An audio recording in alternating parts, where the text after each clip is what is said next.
Update the folks on the latest advisory, and it's not good news for Florida. It's terrible, in fact. It's gone through rapid intensification, and yes, indeed, it looks like it's going to be a Category 4, strengthening as it makes landfall sometime in the early afternoon on Wednesday. Right now, this storm continues to move northward. They're not getting the effects there right now, but look at this system. It has got a well-defined eye now. Reconnaissance aircraft indicating rapid intensification. So it is on the verge of becoming a Category 4 within the next several hours. You can see the tightly wound eye. It looks very symmetrical at this point. It's got excellent outflow above the storm, meaning it can intensify quite significantly before it makes landfall. On top of that, it's very symmetrical, meaning there's no shear going on anymore. That also will allow it to strengthen. On top of that, it's moving over water temperatures, which are 85 degrees or warmer as it makes its way northward now, right on into, it looks like, Panama City and Apalachicola. Now let's go ahead and look at the latest as far as the winds.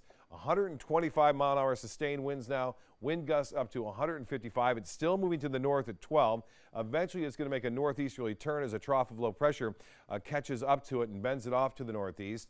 And the pressure has dropped an incredible 947 millibars. That's where it's at now, 947. Some 20 millibar drop in about 6 hours, which is unheard of. And again, as the pressure drops and continues to drop, the wind speeds pick up in response to that. So we're going to continue to see this devastating, destructive storm. Could be worse as far as overall storm surge and wind into the Florida Panhandle. And that is going to be happening, as I said, early afternoon as a Category 4 storm, it looks like, with winds up to 130 miles an hour and wind gusts up to 160. And there's even a chance it could be even a little stronger than that as it makes its way to the northeast. Tallahassee is going to be dealing with a strong Category 1 hurricane. Numerous power outages expected there. Trees will just be leveled here in Panama City and to the east near Apalachicola. On top of that, a storm surge up to 12 to 14 feet high can be expected as it makes its way rapidly then through Georgia and the Carolinas pretty quickly out into the Atlantic as by Friday. It should be out there in the Atlantic fairly quickly. Now, as far as the watches and warnings, nothing has changed. The hurricane warning remains in effect from Swanee all the way over to the Florida-Alabama border. We're still under a tropical storm watch. We've had tropical storm force winds just offshore of Anna Maria Island about an hour ago, and we're still expecting the tides to rise. In fact, high tide coming just after 1 a.m., and we're already starting to see them go back up after a low tide. So we're going to see similar flooding conditions like we saw earlier this afternoon during that high tide. The storm surge has been kind of maintaining right about 2 feet right now. Could go a little bit higher. You add that with the 2-foot tide that's expected to occur right around 1:30 or so. And you can see some of these outer bands getting very close. We already had one band go through. And as this storm starts to make a more northeasterly turn tomorrow morning, we're going to start seeing more of this moving onshore, especially right there near the coast. So we can expect periods of showers, a few thunderstorms, some moderate to heavy rainfall, especially coastal communities through the overnight hours and throughout Wednesday. We'll have more in our forecast coming up in a few minutes. Jacqueline. All right, Bob, we'll talk to you soon. Thank you. New tonight, we're learning one elementary school will be closed tomorrow as a result of Hurricane Michael and fears over street flooding. The school district of Manatee County announcing tonight that Anna Maria Elementary will be closed tomorrow. The district also says that there will be no transportation for island students who attend other schools on the mainland. Any students who have to miss school as a result will receive an excused absence for the day. Well, as Hurricane Michael barrels up the Gulf Coast toward the Florida Panhandle, we are starting to feel some of the effects here on the Sun Coast, as Bob mentioned. There is concern with the storm surge and flooding on Anna Maria Island. ABC 7's Rick Adams joins us live tonight from the city of Anna Maria near the site of the Old City Pier location with more on what's happening there. Rick, how is it out there tonight? Yeah, good evening, Jacqueline. We're actually on Holmes Beach at the Manatee Public Beach right at the moment. And there is a lot of concern from residents. Yeah, you could feel the effects of Michael here with the rain, wind, and the very rough surf. Today, signs of Hurricane Michael could be felt early on in the day on Anna Maria Island, with a storm surge that was at least 2 feet higher than normal and flooding. If it's rough now, it's going to get way worse because I stood out there and you cannot swim. The big concern is high tide early Wednesday morning around 1:30 combined with the tidal surge. Rock Pastorius is owner of the Anna Maria shuttle known as Monkey Bus. He's a little nervous about what could be coming during the overnight hours. And it's really the unknown of the tidal surge on how high that's really going to make the water on the island. You know, we could wind up with 4 foot of water right here. Mayor Dan Murphy with the city of Anna Maria says even though Hurricane Michael isn't going to be making a landfall on the Sun Coast, he tells us the city is not taking any chances with the storm. We've approached this just as though it was going to be a direct hit on the city of Anna Maria. We had our forces out and in place early actually last week when we were watching the storm. And again, the big concern here on Anna Maria Island are the overnight hours. Next few hours could be a little crazy out here. And we're going to be out here all night long tracking Michael, so make sure you keep it right here. Reporting live from Holmes Beach this evening, I'm Rick Adams. Jacqueline, back to you. Right, Rick, stay safe out there. Well, a local state of emergency now in effect in Manatee County. This is all in response to those potentially strong winds and storm surge from Hurricane Michael. Even though Michael won't hit anywhere near here, the county says it hopes declaring this state of emergency will get residents to take storms like this seriously. It really puts, I think, the residents on alert that we're taking it seriously, and so should they. In the case that we do get some damage from strong winds or storm surge, we would be eligible for repayment from the federal government. The emergency management chief is expected to give an update sometime tomorrow on the storm. As of right now, they say they are just monitoring the situation.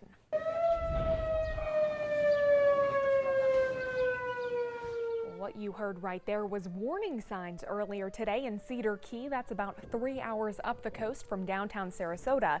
City leaders there are warning all residents that they needed to leave by 8 p.m. tonight. Now, Hurricane Michael hasn't hit yet, but we are already getting a look at its impact. Take a look at this video from Tallahassee. People there taking this storm very seriously. They have completely emptied store shelves in the area around there. And then just to the north of us, check out this video from St. Pete. You can see flooding there already. Looks like the driver in this video just driving on a river, it almost looks like. And here at home, we're also getting that flooding as well. This is Bayfront Park in Sarasota earlier today. The city says flooding is also being seen at Ken Thompson and Eloise Worland parks. Now, being here on the Gulf Coast, we don't normally see these kinds of waves, but look, surf's up at Venice Beach. This is what the surf looked like tonight. Hurricane Michael giving surfers in the area a chance that they don't often get. Well, Duke Energy estimates that Hurricane Michael could leave hundreds of thousands of Floridians without power.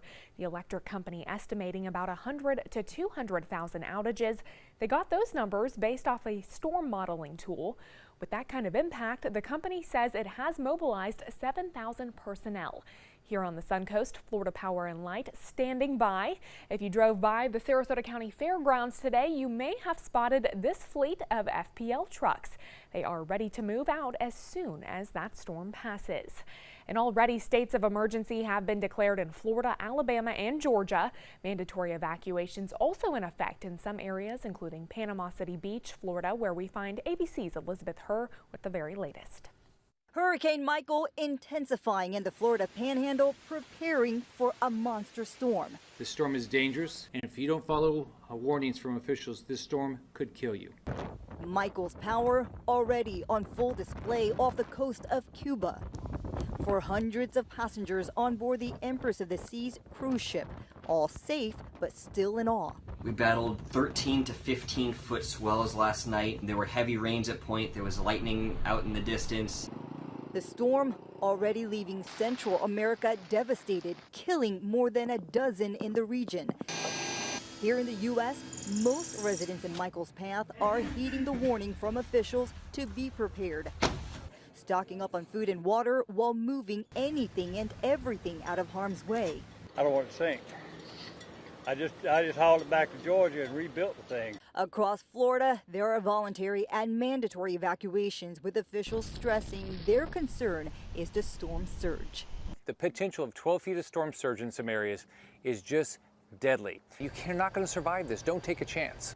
Officials have said all day, if you have been ordered to evacuate and have not come tomorrow, it will be too late, calling the storm the most destructive in decades. Elizabeth Herr, ABC News, Panama City Beach, Florida. Well, hurricane hunters are back on the ground tonight. The group got a close-up look at Hurricane Michael earlier today as it approaches the Sunshine State. Now, here is what one of the hurricane hunters had to say about this storm. So it is a very strong storm. It seems to be strengthening a little bit. So it's a good thing we're out here and we're trying to get the best data we can. Well, the goal of the hurricane hunters is to gather as much data on the storm as possible. Stay with us, Chief Meteorologist Bob Harrigan. We'll be back with the latest on Hurricane Michael and your first alert forecast. Plus, our coverage of the major storm continues. We'll give you an in-depth look at several cities in the Florida Panhandle as they prep for the storm. Live look right now of Gulf Shores, Alabama. You can see there are 2 red flags, which mean that there is severe beach hazards in the area. Of course, not much happening right now, just a little bit of wind picking up throughout that area, but we can certainly expect that to change over the next 24 hours, and we will continue to keep you updated with that storm. Back to our coverage of Hurricane Michael as it turns towards the Gulf Coast. Several cities in the Florida Panhandle and further inland are now preparing for Michael's impact. We have these reports from our sister stations in the storm's path. Well, the operative word for this stretch of Panama City Beach for today is close, as the sign reflects. So many people who came here on late vacations have gone home. Where we're standing now along Thomas Drive, according to forecasts, by this time tomorrow, we'll be underwater. We're talking about a 6 to 9 foot storm surge here along Panama City Beach. I used to live in Panama City Beach for several years, and I can tell you the locals, they're used to this kind of thing, but I've got the sense that it's different this year. I spoke to the mayor earlier today, and he told me he's extremely worried. He says he feels like this hurricane could be the biggest one Bay County has seen in a long time. Many people are evacuating to Dothan, but the wiregrass isn't out of the woods either. By tomorrow afternoon, southeast Alabama can expect strong, potentially damaging wind gusts and heavy rain. For now, everyone is hunkered down and hoping for the best. All right, we will continue to keep you updated on Hurricane Michael. Now to first alert traffic. Drivers were delayed for several hours tonight after a crash. It all happened around 8 o'clock this evening at the intersection of Tamiami Trail and Panama Drive in Sarasota. That's where a car hit a cyclist. That crash shutting down all lanes on US 41 for several hours.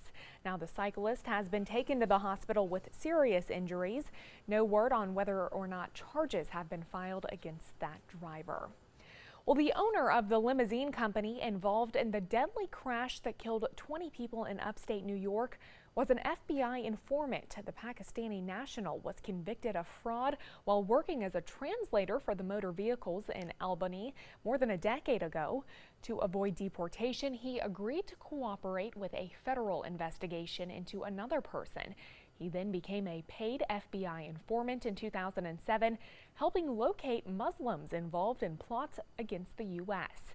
He lived in a home supplied by the FBI with surveillance cameras and microphones hidden inside. Records show he testified in at least one federal case. One man is dead, another is rescued clinging to the side of a boat after it capsized in a Central Florida lake. It all happened in Lake Monroe, a large lake popular for boating and fishing near Orlando. Authorities say the man had been hanging onto that boat for an extended period of time. A second man who was also in the boat was found dead about 2 miles away. Florida Fish and Wildlife now investigating that incident. In Washington, President Trump has another cabinet position to fill, United Nations Ambassador Nikki Haley resigning. During a meeting at the White House today, President Trump announced Haley will step aside by the end of this year. That news comes after a Washington watchdog organization called for an investigation into Haley's use of private planes yesterday. Haley stated government officials need to know when to leave a position. She became an ambassador in January of 2017. It has been an honor of a lifetime. I said I am such a lucky girl to have been able to lead the state that raised me and to serve a country I love so very much has really been a blessing, and I want to thank you for that. Trump says Haley told him several months ago that she wanted to take time off. The president plans to name a replacement in the next 2 or 3 weeks. Well, there is just a little time left to register to vote in the upcoming general election. You can still submit an online application, but you have to do it before midnight tonight. The deadline has been extended in some counties that are expected to be affected by Hurricane Michael. That ballot will include statewide races for the U.S. Senate, governor, and 3 state cabinet offices, along with numerous proposed constitutional amendments. Well, there is a silver lining of Hurricane Michael. Scientists are hopeful the storm could be the relief we've been needing for red tide. But for now, they're still not sure how permanent that relief will be. Michael has already brought high tides, big waves, and strong winds to the Sun Coast. But after the hurricane passes, Mote Marine scientists expect the onshore winds could push that algae right back closer to the shore. Past hurricanes have both dispersed the blooms and made them worse, so scientists say it is hard to predict what will happen with this one. One thing we know that as the hurricane passes, right now you may notice we have offshore winds. So that's blowing the red tide away from the shore, and even if it were here, we would not be getting any airborne toxin because it's being blown out to shore. ABC 7's Chief Meteorologist Bob Harrigan predicts that this storm will be good for the red tide, comparing the toxins to pollution in the air that will be pushed away with these strong winds and surf. And Bob joins us now. While the red tide blowing away may be good, it doesn't look good for those in the Panhandle, is what you're telling us. No, not at all. This is going to be a devastating storm. Billions of dollars of loss, obviously, and if you didn't heed the warnings, if they didn't heed the warnings of this storm surge, that's going to be the biggest deal. We're talking about a 12 to 14-foot storm surge, and most of the people who are killed as a result of hurricanes, it's from storm surge. It's not from the wind, and it's going to be a big windstorm as well, as we saw a Category 4 making landfall sometime later in the afternoon on Wednesday. It's just getting bigger and badder as the time progresses. The pressure drop has been just enormous, 20 millibars in about 6 hours or so, and that's one of the strongest drops I've seen. This storm is getting more and more symmetrical too as it moves over some very warm water in the Gulf of Mexico. Water temperatures 85 to 89 degrees out ahead of it. And the purple here that you see, deep convection. The only thing they can hope for is that it gets to a 4 and then it goes through a concentric eye wall replacement, but there may not be enough time for that. We are seeing the strong storms continue to move off to the northeast. Eventually, this is going to take more of a northeasterly turn, and what that's going to do, it's going to start to bring some of these bands onshore along the west coast of Florida, which will produce some moderate to heavy rainfall at times. Now, the high-pressure ridge is getting eroded somewhat by this trough of low pressure that's approaching. That's going to allow it to move to more of a northeasterly direction and tear across Georgia into South Carolina and North Carolina, and then eventually back out into the Atlantic, where it could intensify once again as it goes over the Gulf Stream. It's going to lose strength pretty quickly, but I think it'll still be a Category 1 or 2 hurricane as it moves through and just to the west of Tallahassee throughout the day tomorrow and through the evening. You can see these bands getting very close. This one's weakening, thankfully. It was pretty strong just about an hour and a half ago. Another one behind it, and we're going to see this start to shift to the east too. Once this center starts to move to the northeast, these banding features are going to get closer to us, and we're going to see a little bit better chance, at least for some coastal showers and storms. We had one brief squall move through earlier. Again, there's some activity just offshore of Anna Maria Island off of Siesta Key. You can see that activity starting to get some lightning. Typically, you don't get a lot of lightning with these storms, but the rain is gone. We had one wind gust up to nearly 50 miles an hour. That happened at 10:16 as a band of showers went through there.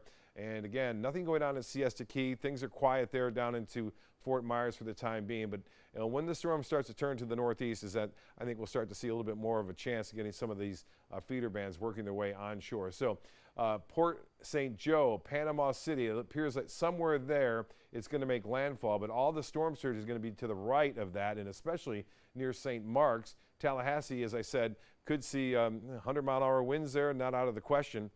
Numerous trees, power outages throughout the Panhandle, all the way up into southwest Georgia expected. Now here's the rainfall forecast for us. This has increased somewhat because of that northeast shift. We're looking at the possibility of 2 inches of rain in some isolated areas, generally about 1.5 inches. So the storms that move through will be quick too. They'll be fast hitters, moving at 30 miles an hour, 40 miles an hour. They will have the potential for producing some isolated tornadoes. Again, here's the forecast path and track of this Category 3 becoming a 4 by tomorrow morning at sunrise, and then making landfall as a potential Category 4 hurricane with wind gusts well up there, up to 160 miles an hour. And then it's downgraded to a tropical storm in near Albany as it makes its way off to the northeast. For us, our winds will be brisk. They won't be tropical storm force, but they will at times. We will see some tropical storm force winds as these storms move through. Again, the winds will start to abate somewhat. They'll be out of the southwest.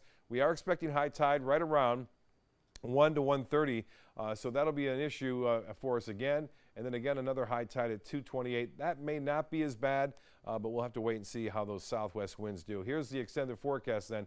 80% chance for storms on Wednesday, some of those heavy. Wednesday night showers continuing, even into Wednesday or Thursday morning. Then we start to dry out through the weekend. We'll be right back after this.